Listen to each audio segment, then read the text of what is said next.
I really think that there's so much misinformation. We've never really seen anything like it. I mean, I've been covering wars now for 35 years, and I have never seen people with their nails done in the Ukrainian flag, right? I mean, we're being corralled into this box where we either have to hate Vladimir Putin and believe everything evil that's said about him and love Ukraine, and there's no in between.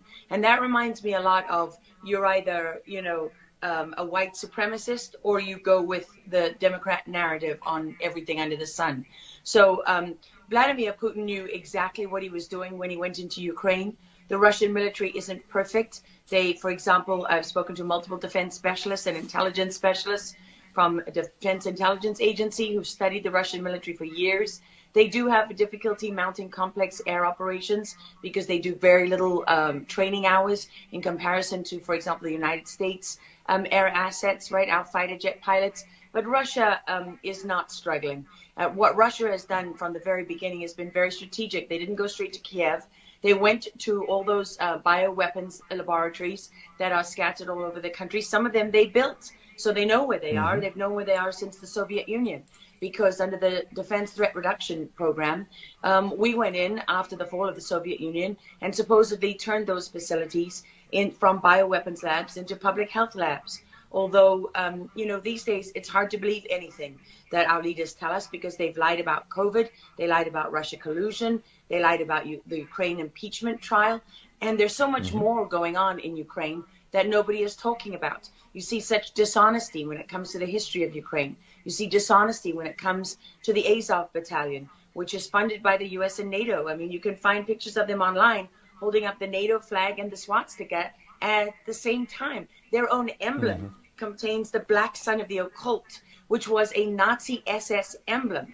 And it also contains the sideways, you know, lightning insignia of the SS. I mean, this is on throughout the Ukrainian military. You can see that black sun of the occult on their body armor, even on the female soldiers who are paraded in front of the world as being, you know, such an example of Ukraine's independence and spirit and nobility. Even they are wearing the black sun of the occult. And, you know, the White House wants you to believe, well, this doesn't matter, it's just a small number of troops. It's not true. The Azov battalion has been murdering its way through eastern Ukraine. Yeah. We don't want to admit this. This was why Crimea voted for independence. This is why Crimea wanted to be with Russia. Because we in the media, in the Western media and in the West, won't acknowledge the reality of what's gone on. Western Ukraine backed the Nazis. It was a headquarters for the Nazi SS. The CIA under Alan Dulles actually gave immunity from prosecution to the Nazis of Ukraine from the Nuremberg trials.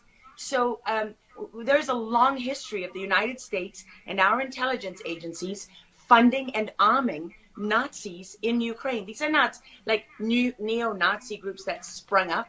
These are the actual Nazis from the Second World War, who, if you go back to the Nuremberg trials, said that they were planning for a 1,000-year Reich.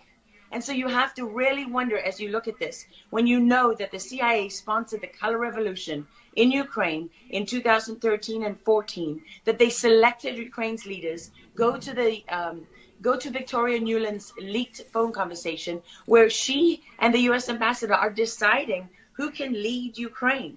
I mean, there's as much interference here as you could possibly imagine before you even get to Hunter Biden, Nancy Pelosi, John Kerry, and Mitt Romney, and all of their children who are employed, who earn millions from Ukrainian gas companies. Yeah, you are pointing, pardon me, to a real credibility crisis for our leaders. I want to let Karen Turk jump in. Yeah, I wanted to bring up the fact that President Zelensky is Jewish, and I don't know exactly how this factors in, but there's some very interesting points in what you're saying. And looking at this, you know, you could think it's political theatrics. You made a very good point at the beginning that you think that Putin is in control. And I actually want to play something that Jen Psaki said, because it seems that the White House is actually echoing that sentiment. Watch this.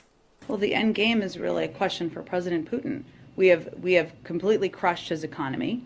We have provided military assistance, humanitarian assistance to the Ukrainians, enabling them to fight back for far longer than the Russian leadership anticipated. And again, he has to determine what the path forward looks like for him. Thanks, everyone.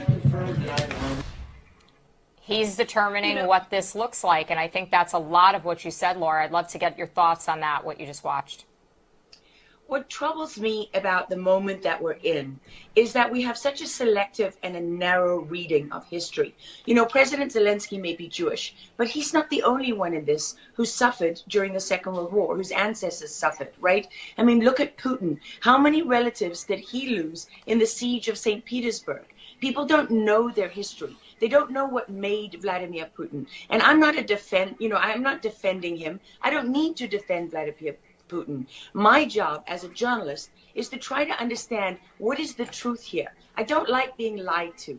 And we're being lied to on an epic scale. When we're told your only choice is you have to be 100% with Zelensky, who's a puppet, who you can find on the internet in black stilettos and leather pants, you know, with shirtless, doing a spoof Dancing with the Stars kind of entertainment video. That's a mock of a Ukrainian group that does this kind of satanic occult type of music video. And I mean, Zelensky was selected like so many of our leaders. And honestly, with big tech and with election fraud these days, we don't know how many leaders all around the world have been selected for us and weren't actually voted in. But what we do know is that there are increasing problems with technology and the digitization of our world.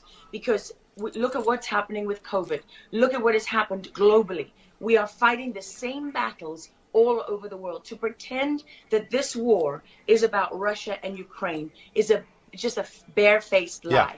If Putin has been warning for 15 years that he is not going to stand by while the globalists take over the world, build bioweapons facilities and whatever else they're doing in Ukraine, Ukrainian oligarchs. Ukraine has been a center of money laundering for, you know, many of the leaders in this country. For how long? Billions of US dollars have been laundered through Ukraine, and we say nothing about it. These are our tax dollars.